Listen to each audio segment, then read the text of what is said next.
राधे राधे। जय श्री कृष्णा।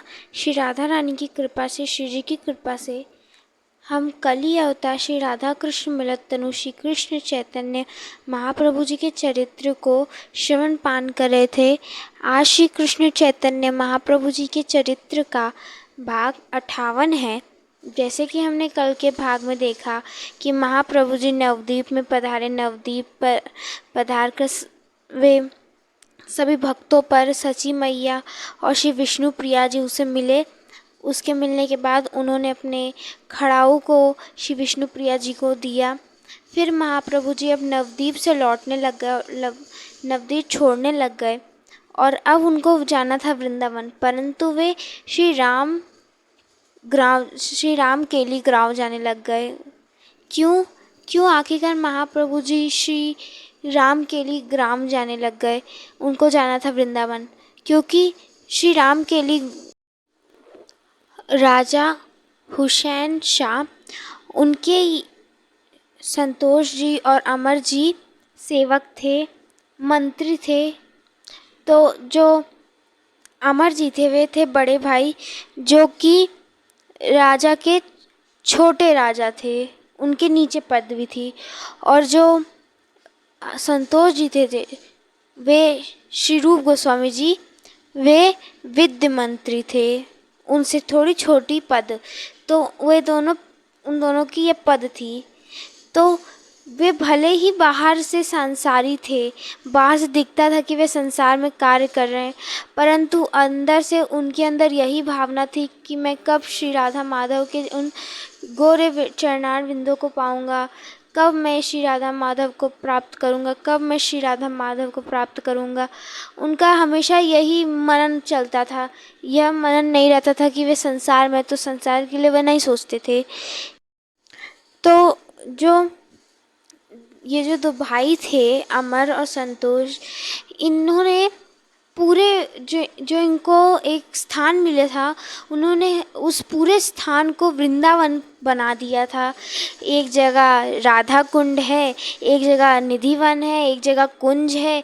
ऐसे इन्होंने पूरे जो उनके पास जो भू था, जो ज़मीन थी, उन पर इन्होंने पूरे वृंदावन को जगह जगह पे जो निधिवन है, मंदिर हैं, उनको बना दिए थे। इन्होंने इतने बड़े भक्त थे ये श्री जी के कि इन्होंने पूरे जगह को वृंदावन बना दिया था। ये भले ही संसारी व्यक्ति थे, लेकिन इनको संसार से बिल्कुल भी मोह नहीं था।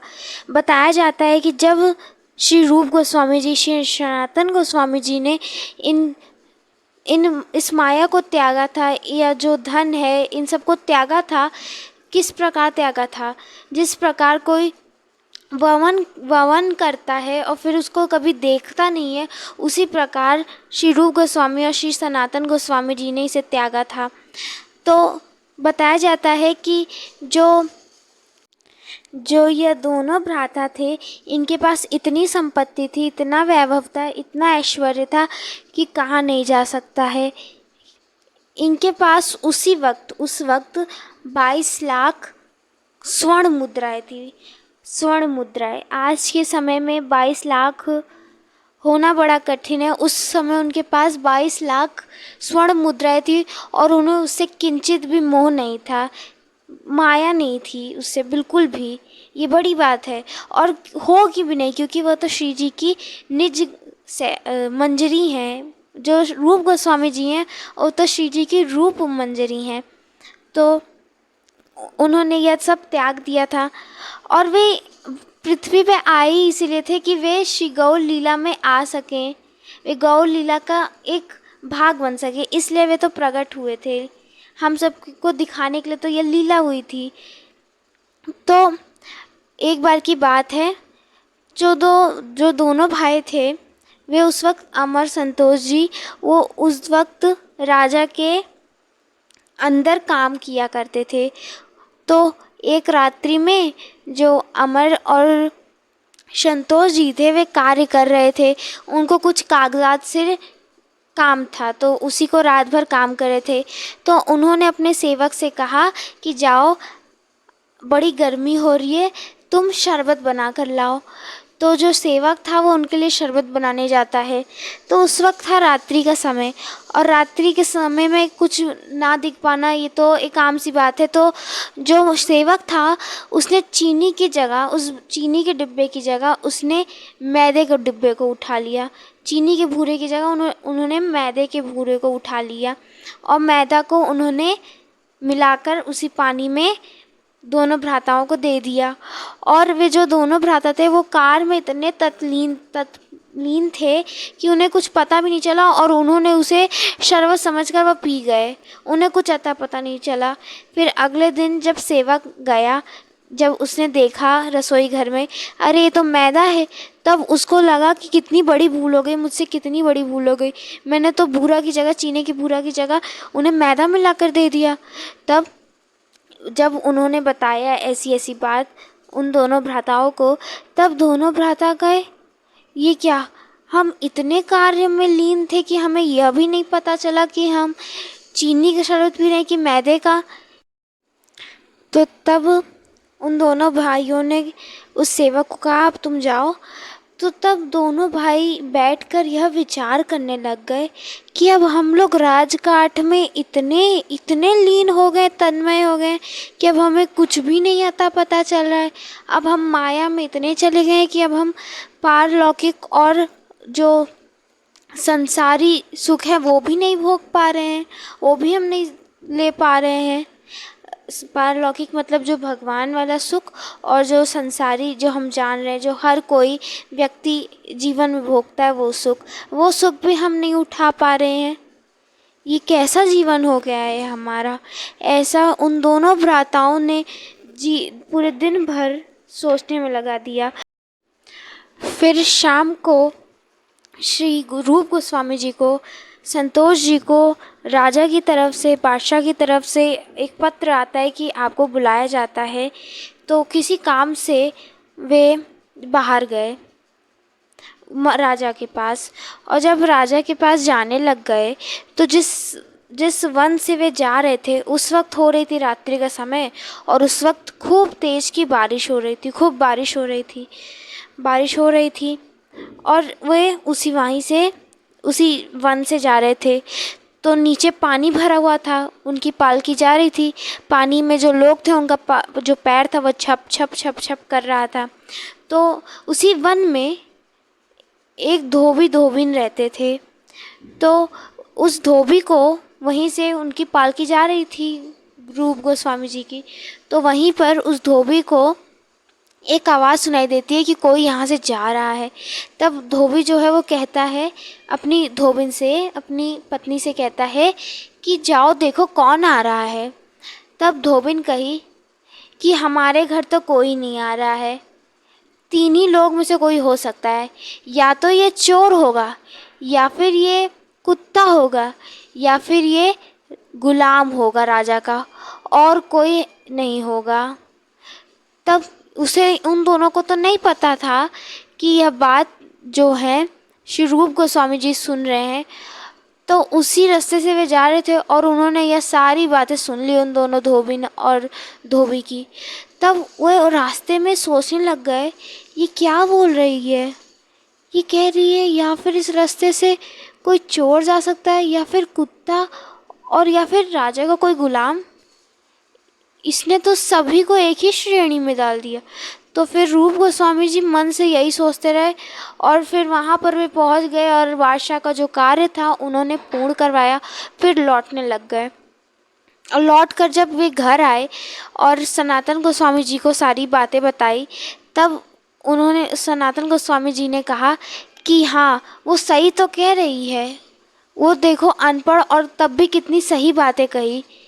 एक या फिर इस रास्ते से कोई चोर जा सकता है, या फिर कोई कुत्ता, या फिर कोई राजा का गुलाम। उसने एकदम सही श्रेणी में बांटा, क्योंकि जो तीनों लोग हैं वो किसी के अधीन है। जो चोर है वो किसी के धन के अधीन है, जो कुत्ता है वो किसी की रोटी के अधीन है, जो गुलाम है वो राजा के अधीन है, और तीनों ही भयभीत रहते हैं। चोर भयभीत रहता है कि कहीं वो मुझे पकड़ ना ले, कुत्ता भयभीत रहता है कहीं वो मुझे मार ना दे, और जो बादशाह का गुलाम होता है वो भयभीत रहता है कि कहीं ये मुझे नौकरी से निकाल ना दे। उसने एकदम हमें सही श्रेणी में बांटा। तब अब उनके मन में इतना विचार चलने लग गया, इतना विचार चलने लग गया कि अब उनसे रहा नहीं जा रहा था कि कैसे ये हो सकता है, उसने हमें ऐसी श्रेणी में बांटा। उनके बस वही मन में चल रहा है, घूम रहा है। तब उस वक्त ना वे महाप्रभु जी के बारे में जानते थे। उन्होंने नीलाचल धाम की लीलाओं के बारे में, महाप्रभु की उन लीलाओं के बारे में सुना था। तो वह सोचे कि इसका जवाब महाप्रभु जी दे सकते हैं, गौर दे सकते हैं। तो उस वक्त श्री रूप गोस्वामी जी ने पत्र लिखा महाप्रभु जी को, और उसमें जो भी उनकी दुविधा थी उन्होंने सारी दुविधा लिख दी, जो यह बात कही थी वो भी लिख दी।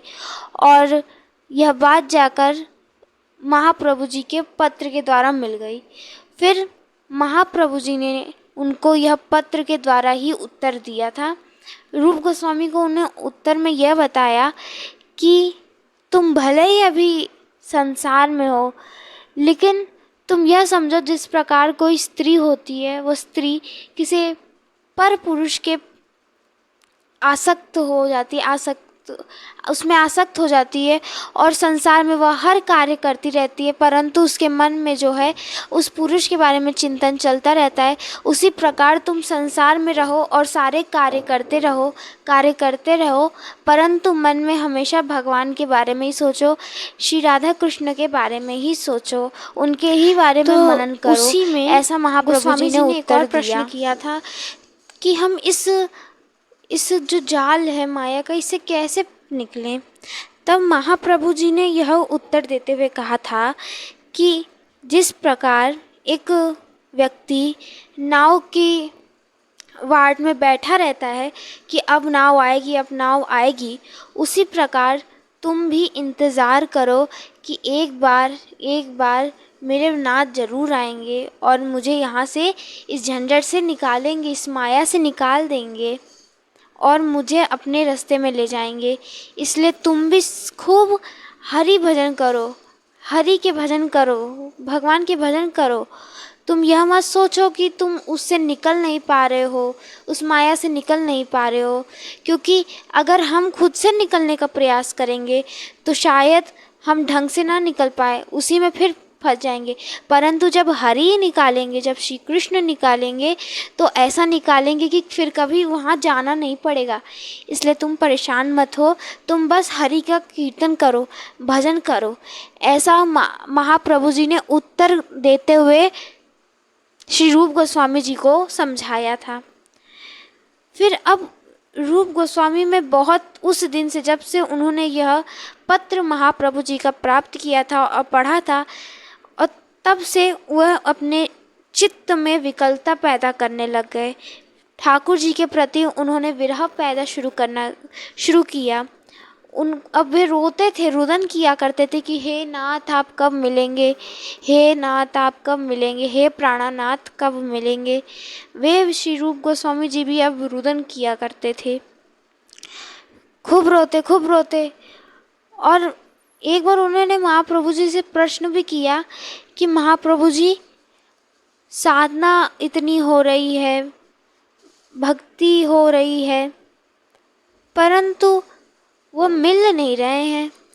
तब महाप्रभु जी ने उत्तर देते हुए समझाया था कि हमारे हाथ में सिर्फ करना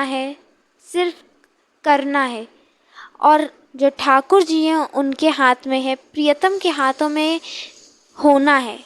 उनकी इच्छा होगी तो वे ज़रूर देंगे, ये उनके हाथ में, हमारे हाथ में केवल करना ही है। तो अब वे दोनों भाई एकदम भजन में तत्पर होकर भजन करने लग गए, हरि नाम कीर्तन करने लग गए, खूब नाम जप करते। अब हम सब जानते हैं जो संसारी व्यक्ति होता है वो हमेशा संसार के बारे में सोचता है, संसारी भोगों के बारे में सोचता है कि आज मैं ऐसा करूँगा, आज मैं वैसा करूँगा, मैं आज ये भोगूँगा, ये करूँगा, और सोचता है। और उसको हमेशा प्रमाद रहता है, निद्रा आती है, आलस रहता है उसके शरीर में। उसको लगता है कि मैं यह काम जल्दी से जल्दी करूं, मैं ये इस तरह करूं, इससे मुझे जल्दी ये मिले वो मिले। यह एक संसारी व्यक्ति की लक्षण है। और जो एक भगवत प्रेमी होता है, जो एक भगवान का प्रेमी होता है, उसके क्या लक्षण होते हैं? उसके यह लक्षण होते हैं कि अब उसे कहीं भी उसका चित्त नहीं धरता, उसको कहीं भी कुछ भी अच्छा नहीं लगता। जिस प्रकार एक लालची व्यक्ति को सोचता है कि मैं यह धन कैसे कमाऊं, उसी प्रकार एक भक्ति जो भगवान के भक्त होते हैं, वे सोचते हैं मैं ऐसे कितने जल्दी मैं कितना नाम करूं, कितनी जल्दी मैं साधना करूं, कितना जल्दी मैं प्रभु को रिझाऊं। यह एक भगवत प्रेमी भक्त में चलता है। कितना विलोम बात है एक संसारी और भगवत प्रेमी में। तो ये जो भगवत प्रेमी लक्षण थे, ये अब जो दोनों भ्राता थे उनके अंदर आ गए थे। अब उनको अब निद्रा नहीं सताती थी, अब उन्हें श्री कृष्ण प्रेम विरह सताता था। उनके श्री कृष्ण का विरह उनको सताता था। उन्हें अब भगवान से मिलने बहुत बहुत इच्छा हो रही थी कि कब अब मुझे ठाकुर जी मिलेंगे, कब प्रियतम मिलेंगे, कब मुझे मेरे ठाकुर मिलेंगे। अब वह दिन रात इसी सोच में डूबे रहते थे कि कब प्रियतम मिलेंगे। और हे कृष्ण, हाँ कृष्ण, ऐसे गोपाल सहस्त्र नाम किया करते, ऐसे पूरे। और कहा गया था कि जब वे लोग कीर्तन करा करते थे तो वे 24 घंटे कीर्तन किया करते थे। वे निद्रा तो लेते ही नहीं थे। कभी 1 घंटे में अगर उन्होंने निद्रा ले लियो, 1 घंटे से निद्रा कभी उनकी ज़्यादा नहीं होती थी। वे रात्रि में सोया ही नहीं किया करते थे। उनका इतना विरह होता था, आंखें सूज जाती थी, इतने अश्रु प्रवाहित होते थे। अब जो गौर थे वे तो सब जानते थे, और वे तो श्री राम के लिए ग्राम में इसलिए आए थे, प्रवेश किए थे कि अब मैं उन दोनों भाइयों पर कृपा करूँगा। तो उसीलिए तो महाप्रभु जी पधारे थे।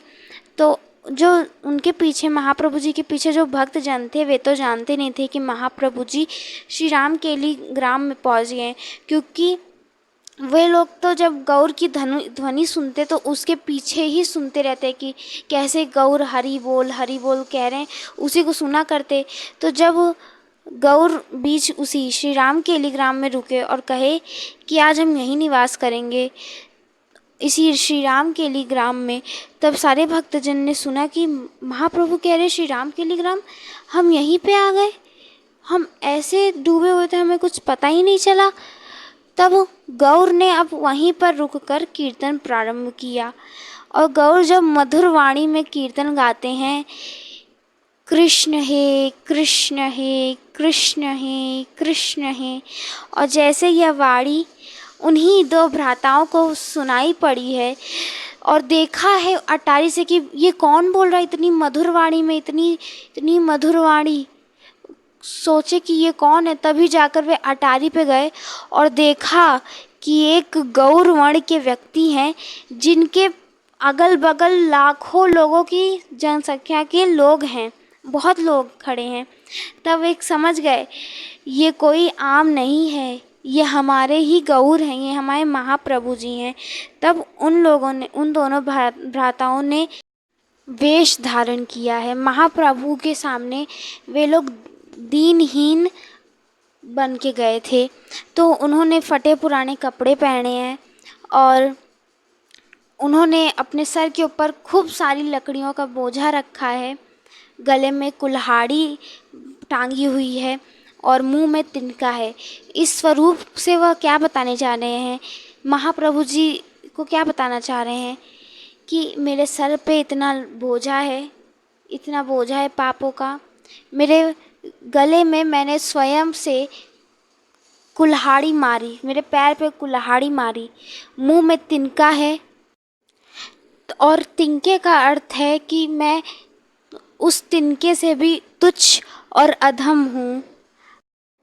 जब यह वाणी श्री रूप गोस्वामी जी, श्री सनातन गोस्वामी जी कह रहे हैं, तो सोचिए हमारा क्या स्तर होगा नीचता का और अधमता का, सोचिएगा। श्री जी की कृपा से आज के प्रसंग को हम यहीं पर विश्राम देते हैं। कल हम तो श्री लाडली जी की कृपा से कल हम श्री रूप गोस्वामी एवं श्री सनातन गोस्वामी जी का गौर के साथ मिलाप की लीला सुनेंगे, श्रवण पान करेंगे। बड़ा अद्भुत प्रसंग है, हम सब सुनेंगे। तब तक के लिए आप सभी भक्तों को राधे राधे, जय श्री कृष्णा।